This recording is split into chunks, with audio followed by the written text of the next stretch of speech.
Hi, and welcome to the Spare Room's Convos Podcast, where we have conversations about various things in the spare room. I am Brendan Ford, and I'm with the awesome and forever beautiful Brooke Uzma. Hey guys. Brooke, how are you doing? Thriving. It's the weekend, you know? I think I'm more surviving than thriving, but hey, yeah, you're right. It's Saturday. No, for real. I'm sugarcoating it. I'm just flat out lying right now about how I'm doing. I am thriving because it's the weekend and I could just chill, but yeah, we got 2 weeks left of school and PK been wild, so I'm just like falling asleep. Yeah, well, I was. If you're new to the podcast, we have a 4-month-old puppy named PK, and he routinely wakes up at 5:30 every morning. Does not matter. Does not exempt the weekend. Weekday, does not care. When he's up, we up. Well, more like me. She tries to sleep. But he keeps me up. Just because I didn't get up at 5 a.m. doesn't mean I can't go back to sleep. Because, just quick rant. PK has like FOMO, so like if Bren leaves the room, he has to be with Bren. But then if I stay in the room with Ellie, our other dog, then she has FOMO because she's missing out on us sleeping apparently. So yeah. He's just. He wants to be everywhere. He wants what everyone has. He is a real treasure. He is something for sure. But yeah. But Brooke, let's hop into the agenda here. Episode 16. We have a great lineup. We're going to talk about some trending news, including Doja Cat, which I know that you are somewhat a big fan of her. Yeah. And then we are hopping into our pop culture / entertainment segment where we are going to review the trending show Jury Duty. And then we have an open mic segment where it's really just a metaphorical sense of like we hop up on stage and talk about whatever our heart desires. So It's random stuff. That's what this podcast is. So if you like trending news, pop culture stuff, and also there's more or less just random topics that, I mean, we're probably not the only people thinking about these type of topics, so hopefully all this stuff hits home for you all. Yes. All right, let's hop right into here for trending topics.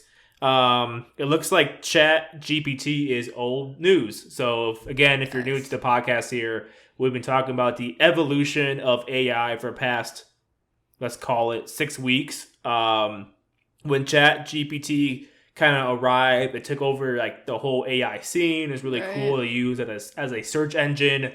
And since then, some companies have kind of caught up to the Chat GPT group, and Google just released their main competitor to Chat GPT called Bard.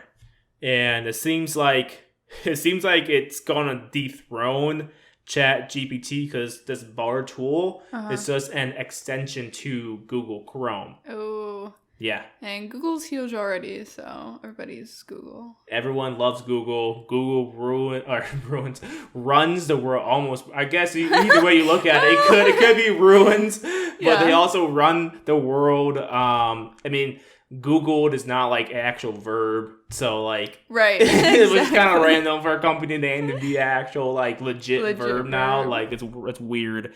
That's but Brooke, let me tell you some of the advantages that the Google's tool called Bard has over Chat GPT. Yes, because I was really intrigued by this. I actually had sent it to you and you're like, I already seen this. I was like, wow, I thought I discovered something crazy. But yeah, no, I'm excited to hear about this. So it turns out that Bard can search on the internet, which I didn't know Chat GPT didn't have that capability. Yeah. But it kind of seems like I forget the actual name of the group who created the Chat GPT tool, but they kind of fed it a bunch of like documents and info, and I'm kind of talking out of the side of my mouth. I'm not 100% certain on that, but I kind of know the basics of like machine learning. So they fed it a lot of info, right? And then it does some sort of like algorithm scientific stuff to spit out answers, right? Interesting. Whereas Bard, which is Google's tool, can connect directly to the internet to kind of get some info there too. So it seems like another, like a search engine type thing. Right. Another advantage over Chat GPT is Bard can use voice input. So you can speak like your like question to it, kind of like like a Siri type thing. Thanks for explaining that. I was like, what does that mean? Like, it will talk to you, but okay, so you could like... You can just like speak like, what's blah, blah, blah, blah. Sure. Right? Okay. Nice. And then I won't go everything this document says here, but another thing, the third and last thing I'll talk about that I really like about Bard is that it can summarize web pages for you. Oh, nice. So you don't need to go through an entire thing and kind of skim through for the info you want. Yes. I guess you can write a prompt saying, could you write the summary of this article and put like the link there, and it'll give you a nice summary of it. Oh, that's beautiful. It's like Spark Notes for the entire world. No, that's genius. Wow. Yeah, I didn't... Okay, but also the thing I'm thinking about right now is the fact that someone, like, or people or whoever came out with something like this before Google. Like, the fact that ChatGPT, like, even popped off, like, before Google is, like, really cool, actually, now that I'm thinking about it. Because Google's this huge company, and ChatGPT, I don't know who owns them or whatever, but that's crazy to think about. I was just thinking about that. Yeah, it's almost like...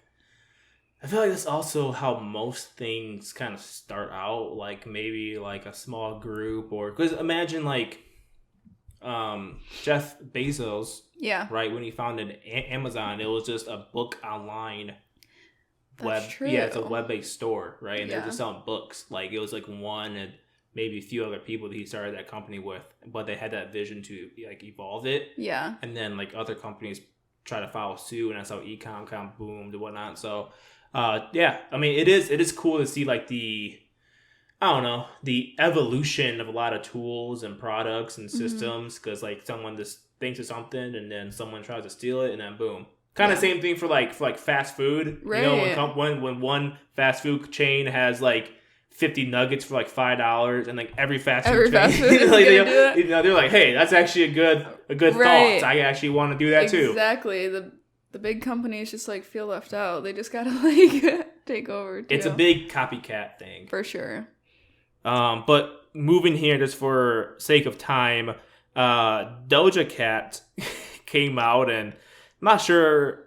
I'm not really a fan of her, but I'm sure probably some fans took offense to this. Do you want to talk about this? Yeah, I was gonna say, I'm actually, like, kind of sad. Well, I don't know. Doja Cat has this, like... kind of out there personality, so I feel like it's just kind of her and doesn't necessarily always like reflect like her work, I guess. But yeah, she like came out and was saying that like her albums were just cash grabs, and like everybody just fell for it. She's like, I could do way better than that. Specifically, her tweet said, Planet Her and Hot Pink were cash grabs and y'all fell for it. Now I go disappear somewhere and touch grass with my loved ones on an island while y'all weep for mediocre pop. Which is crazy. It's kind of wild. Right. And is she like calling her own music mediocre pop? Because I like it. Right. But I also am a lover for just like pop radio music. So like I am one for the music with the culture, like pop culture music. So I don't know. It is kind of sad, but I feel like she's just kind of a different personality, and maybe she's just trying to make it for something like a next album or something. I don't know. I know people love to find something that feel like offended these days. Right. So like I don't want to be like labeled as that, but like if I was a fan of hers, I would be offended a little bit. Like, right. One, she's saying, I feel like she's almost saying like people are stupid for liking her albums. Right. Which I'm like confused by. I would also be offended by the fact, like, if she is saying that her music is not the best that she could do, it's like, why are you not putting your best effort and stuff out there then? Exactly. Like, you're calling your own music mediocre pop? Like, I'm confused by this statement. And it's also sad. I mean, whatever. Some people are just in it for the money, you know? But, like, those were just cash grabs. Like, okay, that's also sad that you just, like, don't care about, like, your fans and like the whole like culture behind like you created through your music. You're just like saying it's just for money, and now you're just gonna go touch grass and have fun. Yeah, like it's whatever, I guess. I mean, celebrities are some interesting characters. Money will do that to you, I guess. So Brooke, I have a follow-up question for you. All right, what is it? I guess it's two questions. One, does this change your opinion of Doja Cat? And two, if she were to come back into like the music scene and kind of publish more music, maybe like another album, would you like listen to it? I feel like it changes my opinion on her a little bit, just because I feel like she doesn't really have like, honestly, like respect for like the music game, to be honest with you. But I mean, does that mean I don't automatically don't like her music? No, I love her like Hot Pink album, and I'll like listen to that on repeat. And side note, she was supposed to be like what is that called? She was supposed to perform before the weekend. The opener. The opener, yeah, she was the opener for the weekend, but then she had like throat surgery or something, so she couldn't perform. So I was like really sad. Like I actually like really liked her and would like see her in concert. And will I probably still listen to her album? Yeah, but might I be a little bit more standoffish on her now? Yeah. That's fair. That's fair. Yeah. What about you? Can't say I ever once voluntarily listened to any of her like music, so I don't know. I know. I'll be singing and you're just like... I'm like, yeah, whatever. I know you're not into Doja Cat. I am not, and probably will never be. Oh, God. But I respect the fact that now she's on the beach living her best life, so I guess it's whatever. Whatevs. Moving on here, it looks like Elon Musk selected new CEO of Twitter. Oh, yeah, I saw that this morning. He is going to be stepping into more of a CTO role, focusing on the actual like product and like the systems behind Twitter. He is, I don't know how to say her last name. It's like Linda. I know. I was just looking at Yacarino. I don't know. Yacarino, maybe. Oh, as Yacarino. I'm sure. so sorry if I'm botching Linda. that. We'll just call you Linda. Linda. So yeah, so I was pretty surprised by that announcement. Yeah. But I think he's alluded to that some time ago that he was going to remove himself from the CEO role after acquiring Twitter. But yeah, I guess he said in his tweet that she will be starting in around 6 weeks. So still a good amount of time for her to kind of step in the role. But again, more or less surprised about it. And she will be focusing on the business operations. And like I said, he will be focusing on the product design and new technology.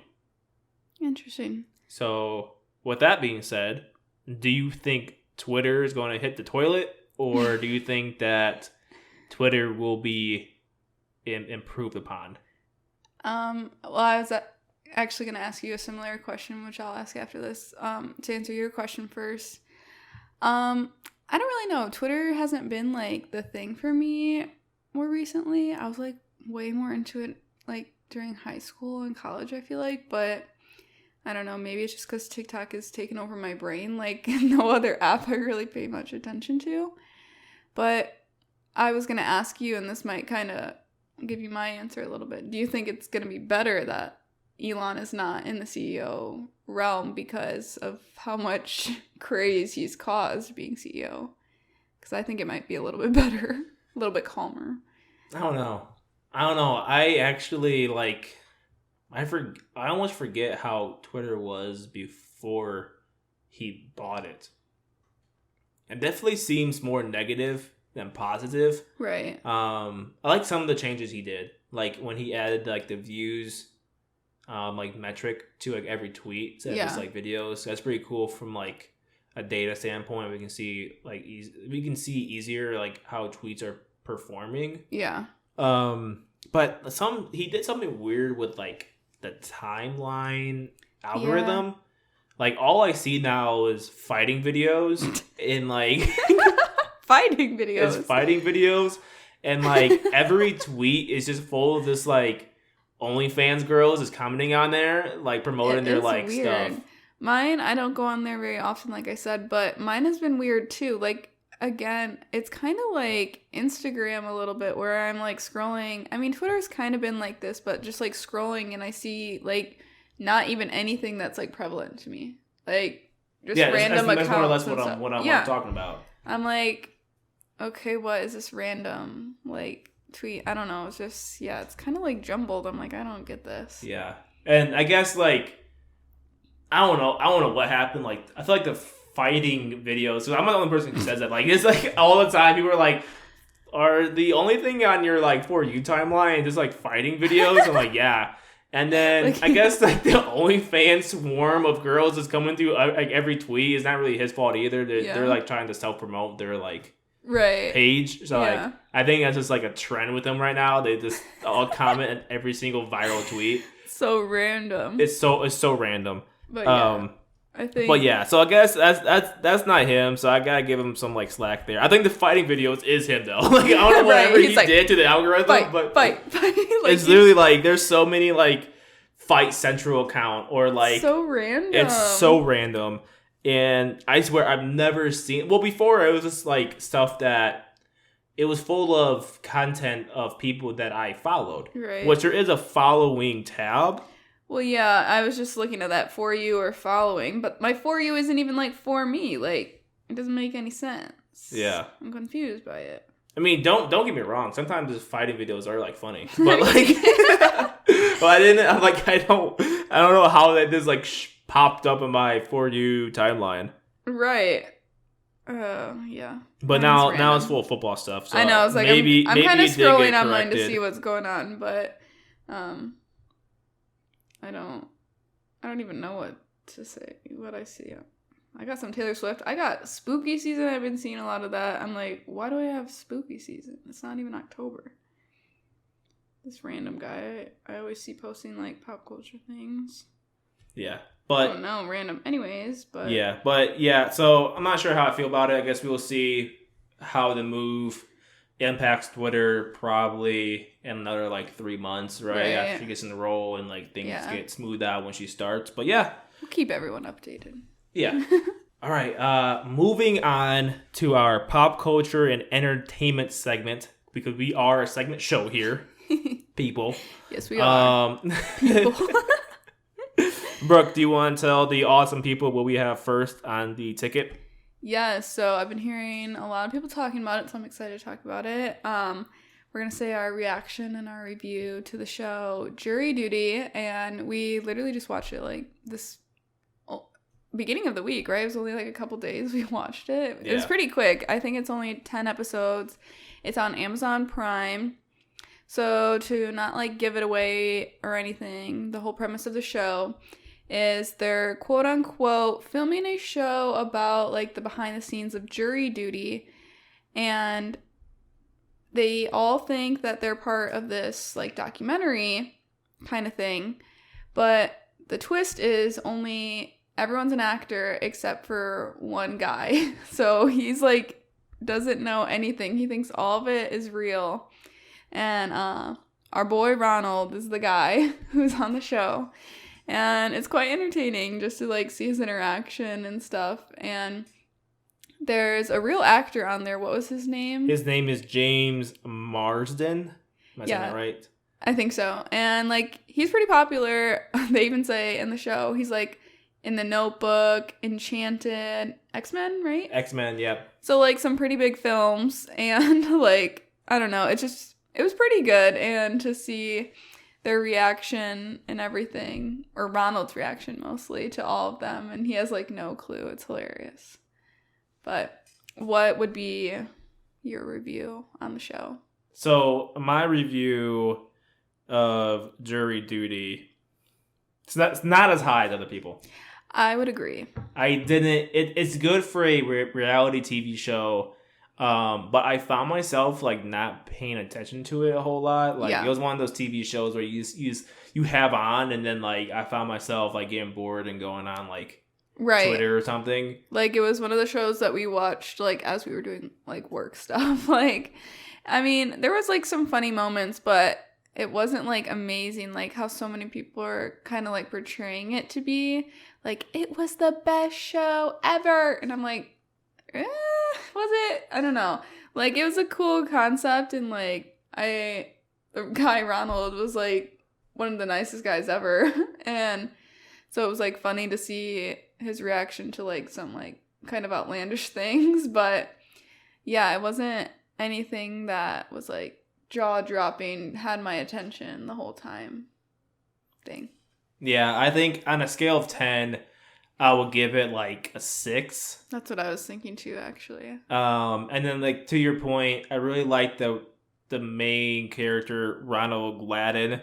One of the nicest people. Again, we don't want to give you like every detail, but the things he does is just like pure kindness, and he had so many opportunities to be like, no, F this is so weird, because remember, God, it is a reality TV show, so like the directors, producers try to make some situations very extreme and like uncomfortable. Right. So put yourself in like Ronald's shoes. Like at some point you might be like, okay, F this, I'm going home. Right. But he never once like thought that.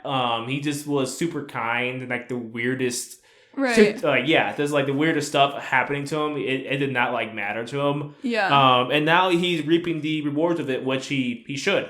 Right. He got a pretty good size of prize money for the show, and then now like his influencer social media career is taking off because of it. So I think for him, I'm very, very happy for him. It worked out well, and sure. I'm eager to see if he stays within the reality TV realm.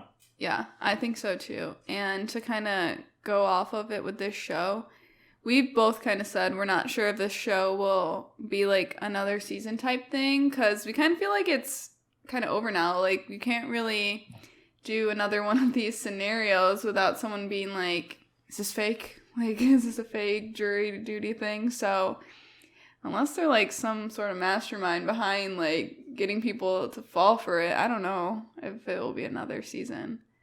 Yeah, I don't know, because that's one of those things, like you said, people know it now, and like if you go, like now someone goes into like, serve their time on the jury, and the things are happening that are weird and whatnot, and you have a bunch of cameras following you, and well, I guess most of the cameras were like hidden during the show, but but like when they ask you to do like interviews about like what's going on, you're like, wait a second, this reminds me of that Hulu show. I watched that. Right, exactly. But yeah, I don't think it could be another thing, and I'm not really mad about that. I don't really want another season, to be honest.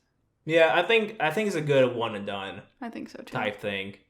If they can think of another like type of situation where they can do that, like not serving on the jury, but other like some sort of scenario, like hired on like for a job or something. That's what I'm like thinking of. Like someone in fast food, like they hire them and just some crazy stuff just keeps happening all the time, and see like their reaction to it or something. I don't know. Yeah.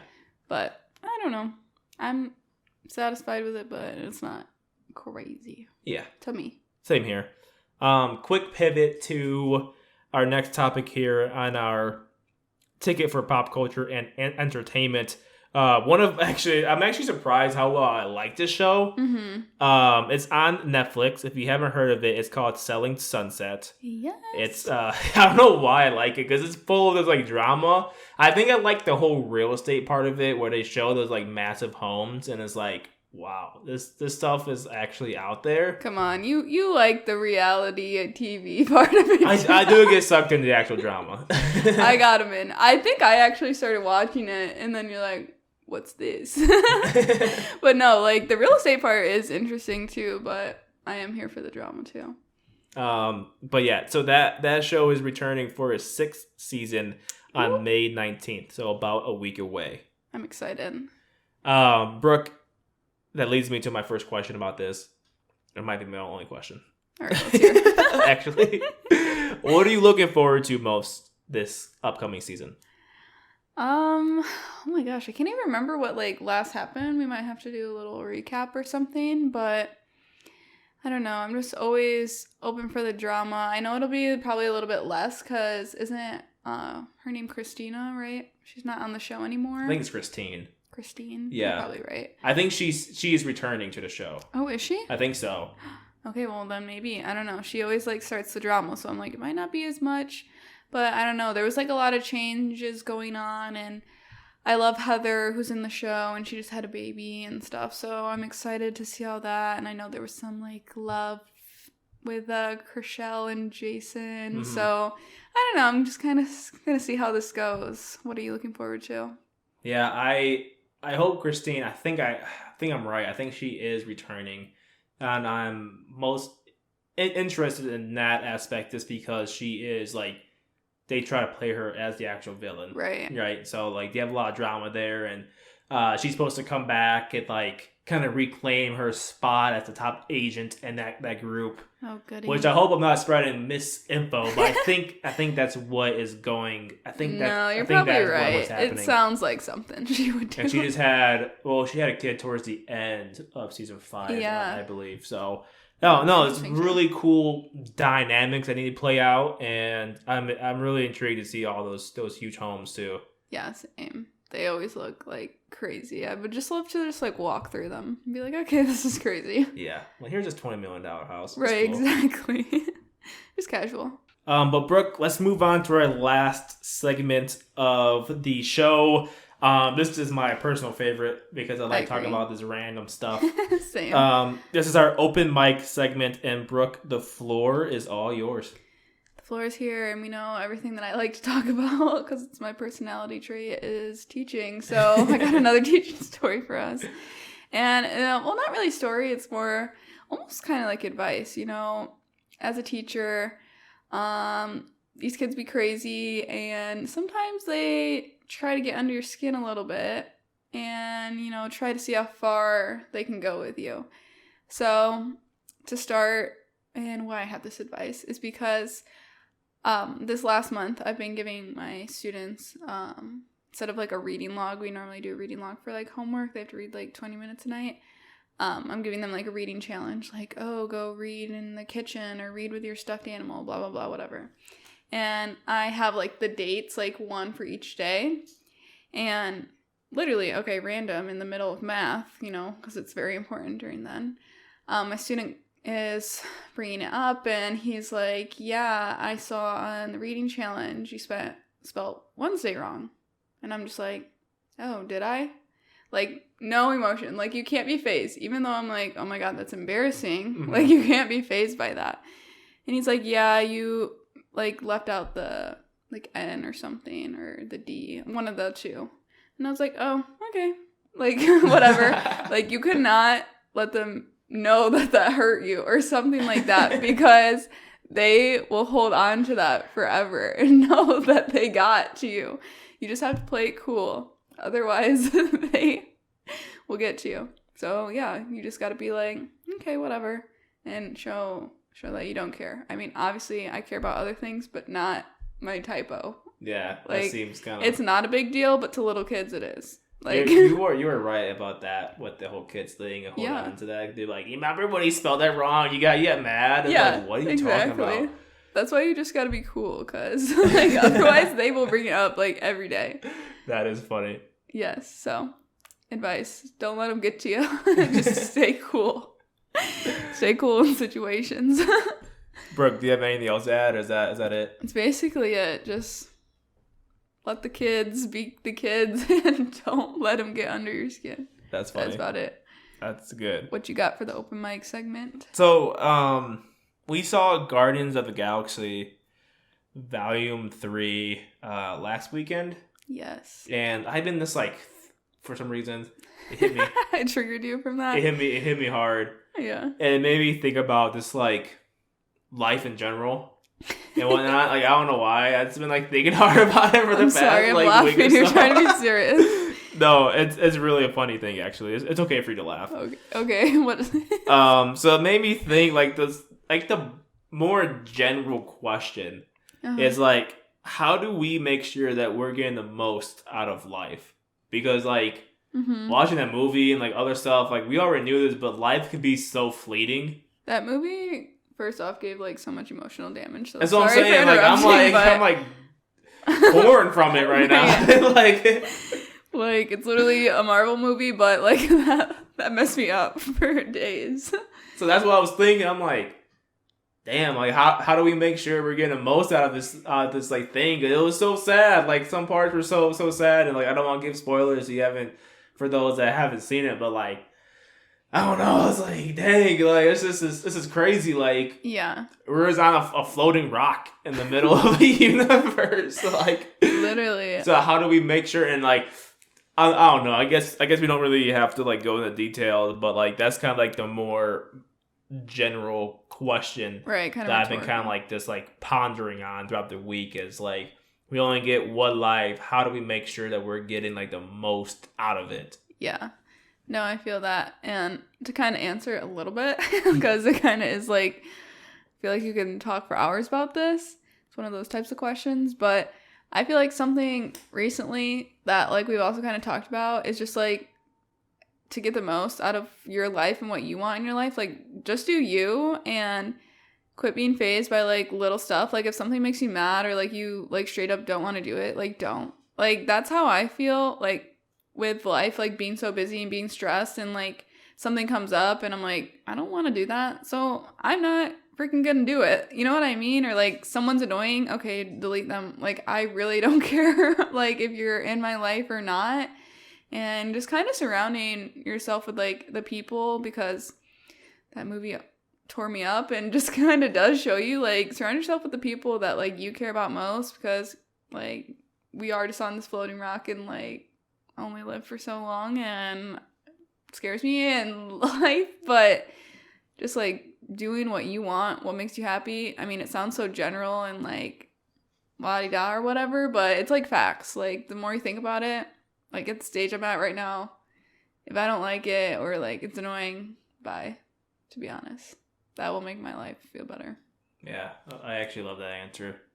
For me, I the one answer I came up with this week is trying to do things that just bring you joy on a daily basis. Yeah. So like it doesn't have to be anything major, but like I've been trying to list a couple of activities I like doing daily that do bring me joy. So like one thing I like doing is like walking like around this like the neighborhood, you know what I mean? Like going on like walks, because it kind of clears my mind and whatever, and it's good just to go out, right? Right. And then like reading, you know, I try to like read daily, and like doing the whole like podcast stuff, or like we're making clips or whatever. So, yeah, so I just try to do things that bring me joy, the things I enjoy doing. So pretty much the other side of the coin of what you were talking about, like not doing things that you don't want to do, like, and then also like trying to focus on a few things I do enjoy doing that are in my control, because obviously like we have to work jobs and whatnot, so like not everything we do throughout the day is what we want to do, but if we can find a couple items that we do enjoy doing, and try to do them every day, at least you do feel that joy and like with your daily like actions, right? And maybe that's one way you can get the most out of life too. Yeah, no, I agree. And to go off that, like you said, like we work like all day long, so I think what you said is a good point. Like making sure doing something, like if work's not your number one or it like bores you to death every day, like make sure you're like filling your bucket with like things that you enjoy and make you happy, because work doesn't have to be that thing that fills your bucket with, it might fill your bucket with money, but not happiness, you know? So I feel that after a stressful day, I definitely want to do something that I enjoy more. So I feel that. Yeah. And it could be like anything. I think we all owe it to ourselves to, one, prioritize our time. Like to what you said, like, don't live your life for someone else. Like live your life for you. If you don't want to do something, don't do it. But also find those few hobbies or things that are staples of your daily routine. Like maybe do them before work, after work, or if work is your thing that you just really enjoy doing. Yeah. Then lean into that and find joy there. Yeah. But yeah, so that's kind of was my overall like pondering open mic question, is like, damn, how do we get the most out of this one chance of us just like being here? No, I like that thought. Kind of just like get your mind thinking in a good way. I think like sometimes you need to sit and like think about stuff like that. it like kind of shifts your perspective a little bit too, and like kind of gets your thoughts out there. Like those are thoughts I've been having, but haven't really like voiced them, you know. So I like that. It's good. Brooke, do you have anything else to add? I don't think so. I think I'm good. I've said my piece. No, you're all like somber now. Like you're like a voice from the app. I feel peaceful. No, let's go meditate. Close your eyes for 10 minutes. As I whisper in the mic. Love it. Yeah, I think I am good too. I think that's a wrap. We crushed it. Yeah, we crushed it. And it's a nice shorter one too for everybody. We're trying to make, again, if this is your first time here, then like you don't know, but like we normally like get like an hour-long show, and we've been trying to narrow down what we want to talk about so we don't have such a long show weekly. We try to strive at 30 to 45 minute range now, so yes, so it's new format that we're trying. So if you like this, please let us know. If you are watching this on YouTube, please hit that like and sub button. If you're on Spotify, follow us. If you see our socials, please follow us there. We greatly appreciate the support. Yes, we do. And all the love that you all have been giving us so far. I think I'm gonna hop off my soapbox now. Yeah, I think, same here. Just like and follow, and we, appreciate all the constructive criticism and everything, and all the comments. They fill us up every time. So thank you for tuning in, and we'll see you guys in the next one, I think. Yep, we'll see you next week. We'll probably be better next time, and hope you all have a great week. Yes, bye guys. See ya.